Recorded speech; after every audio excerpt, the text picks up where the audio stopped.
It's your boy Will Trevino. Come with me to kick it with the big homie, one and only Chris LaBella at one of the vibiest music studios in the heart of Bed-Stuy, Permasonic Records.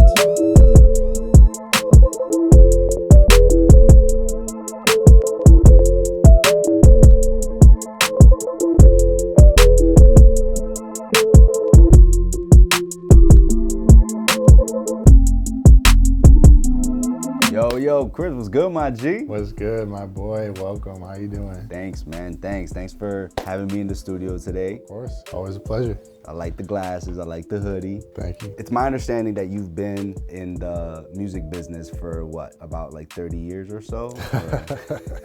Not quite. About half that, yeah. Half that, but you've been in it for a long time. And so tell us a little bit about your interest in getting into the music business. How did that come about? I always had an interest in music, and then after high school, started going to school for business at University of Wisconsin, but I just realized that wasn't really my passion. I just wanted to make music all the time, so dropped out of school there and started going to school for music instead. Started throwing a lot of events in Madison, Wisconsin, and just making, the scene out there, which, wasn't too big of a scene, but we had a pretty close-knit group of artists and everything that we were doing consistent stuff. I was throwing parties with like 300 people. I ended up collaborating with this artist, Trapo, from Madison. We ended up making an album that got to the top 50 albums of the year, according to Pigeons and Planes, back when they were still a blog. Nice. Tastemakers. Yeah. So yeah, that was pretty cool being up there.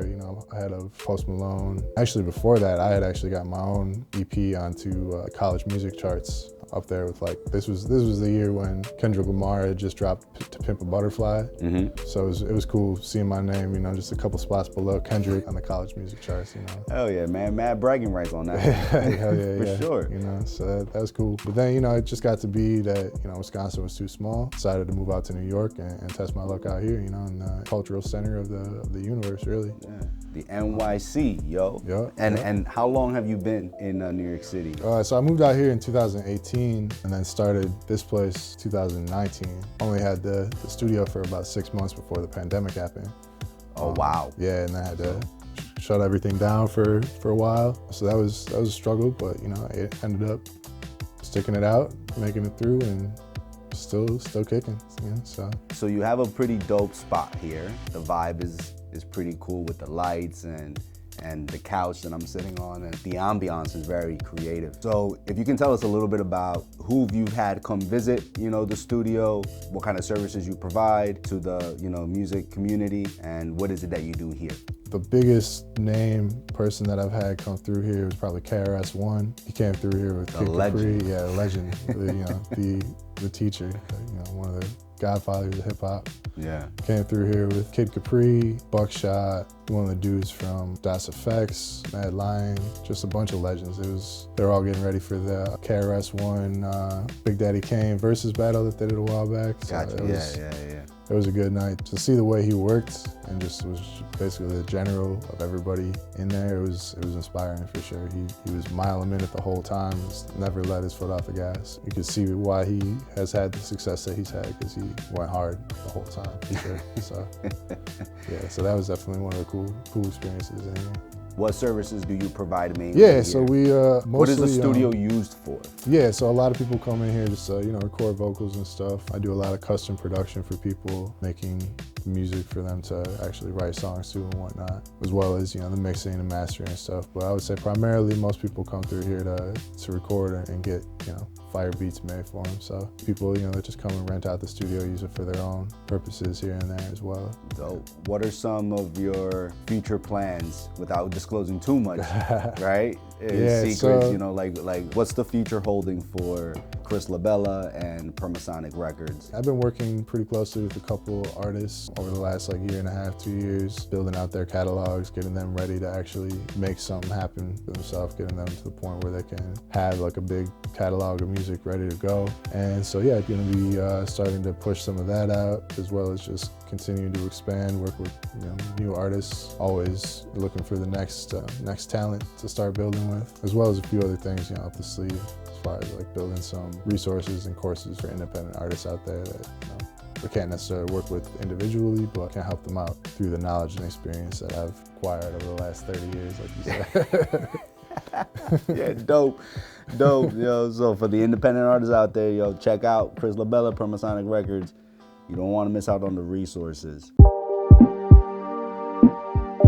I just started getting into the legal side of the music business, and I have a couple of clients who are in the music business that I'm helping out. One thing that I'm like banging my head against the wall on, music royalties and like the landscape that entails. Can you break down the music royalty landscape for us? Because if I'm having a hard time as a lawyer learning about this in this new area of law that I'm trying to get into, I know for a fact independent artists and 18-year-olds are confused with this. Shed some light on that.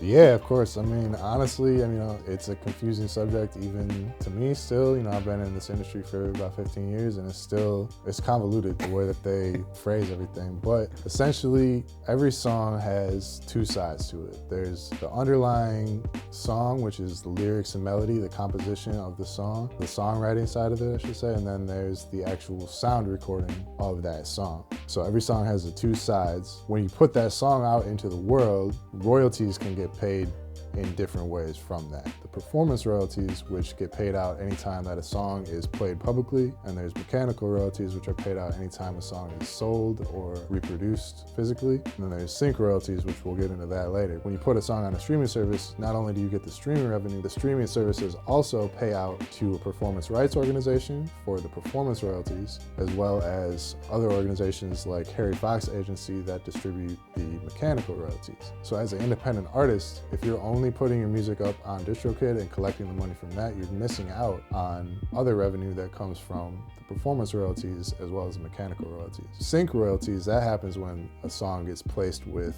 a video, such as in a TV show or on a commercial or on a YouTube video or anything like that. That's where a sync license would take place, and that's where the royalties from that would come in. And then where it gets even really confusing is when you have multiple people working on a single song. You have somebody that wrote the song, you have somebody else that performs the song, and how that actually all gets distributed among that, then that's a whole nother maze that you have to sort through. It definitely seems very, very confusing. The music industry cannot get their fucking terms like uniform, right? Can't be consistent. So you have a bunch of people saying different words or different terms for the same thing, and there's just no uniformity. So music industry, come on. A little bit of uniformity will help people understand this whole complex landscape. One thing that I just want to also add to, or even just see if I'm on the right path on, is mechanical royalties and public performance royalties only go to the songwriter, correct? Right. So if you're an artist who doesn't write their own lyrics and melody, but you're using someone else's, you won't get that. Right. Harry Fox is mechanical rights organization.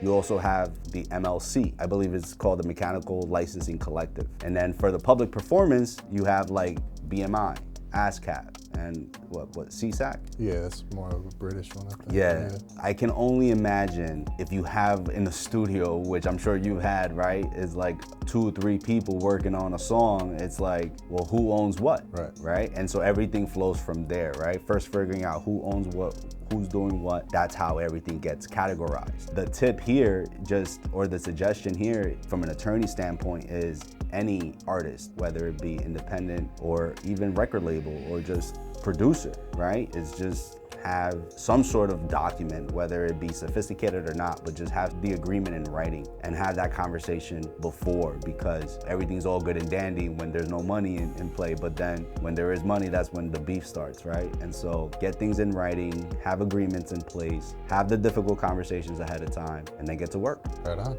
yeah. For sure. Thanks, man. I appreciate you breaking that down. Cause I mean, I hope I got it right. So, hope we don't have people in the comments yeah, saying, no, you said publishing, we'll this is composition, you motherfucker. We'll see in the comments, man. It'll be like, whether people subscribe or unsubscribe.